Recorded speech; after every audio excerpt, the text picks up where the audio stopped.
Әлеге кадрлар домофон камерасына әләгә. Әмирхан урамындагы йорт каршындагы Ират 9 яшьлек улын кыйный. Алар янында әнисе белән сеңлесе дә бар. Авырту һәм куркудан малай калтырана башлый. Эскәмиядән җиргә егылып төшә.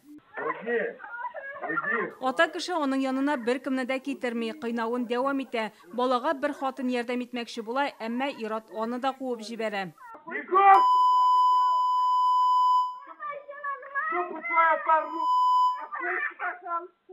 Бүген йорт янында көне буе полиция хезмәткәрләре эшләде. Без килгәндә зыян күргән малайны алып чыгалар иде. Берничә минуттан әнисе белән сеңлесе күренде. Күршеләре фикеренчә, әлеге гаилә үзен сәер тоткан. Ходят там вдвоем с женой, дети все время с дедом, так что никаких от них ничего нет. Но говорят, когда он пьяный, выпьет, он потом начинает дебоширить. Вот месяца 3, наверное, в каком подъезде? В вашем или в следующем подъезде? В третьем подъезде. Они тоже с другом поссорились, ну, на почве пьянки. Потом он его ножом вроде порезал. Бу хакта сөйләргә дә куркалар. Подъезд куркамын. Так что... Менә әйткәнегез бармы соң теге милицияларга, полициягә? Она 3-нче подъезда зарезал же, ничего не было, опять ножевые ранения. В третьем подъезде же он ножевые ранения сделал. Это он же? Да. Ничего же нету.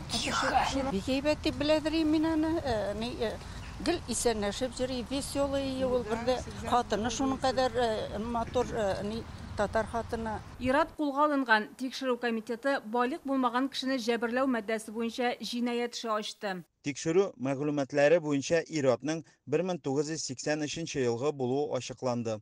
Ул исерек халәттә 9 яшьлек улын кыйнаган. Хәзер аны тикшерү комитетына алып килделәр. Полиция хезмәткәрләре урынга барып күршеләрен сораштырды. Камера төшергән видеоны өйрәнәләр. Әлеге хәлдән соң малай язмышын бала хокуклары буенча вәкаләтле вәкил контрольгә алган. Ребенку окажется вся необходимая поддержка в том. Хәзер баланың сәламәтлеген табиблар тикшерә. Аңа кирәк булган барлык ярдәм күрсәтеләчәк. Шул исәптән психологлар тарафыннан да. Безнең аппарат малайның әнисе белән элемтәгә керде. Тернәкләндерү үзәгендә дәваланырга тәкъдим иттек. Аңа да безнең сорауларыбыз бар. Без бу хәлне алга таба күзәтеп торачакбыз. Әлеге гаилә имин булмаганнар исемлегендә тормаган. Иртәгә Иратның судка кадәр кайда булачагын билгеләячәкләр. Ул 7 елга кадәр ирегеннән мәхрүм ителергә мөмкин. Шулпан Касыймова, Алмаз Зиядинов, Яңа Гасыр каналы.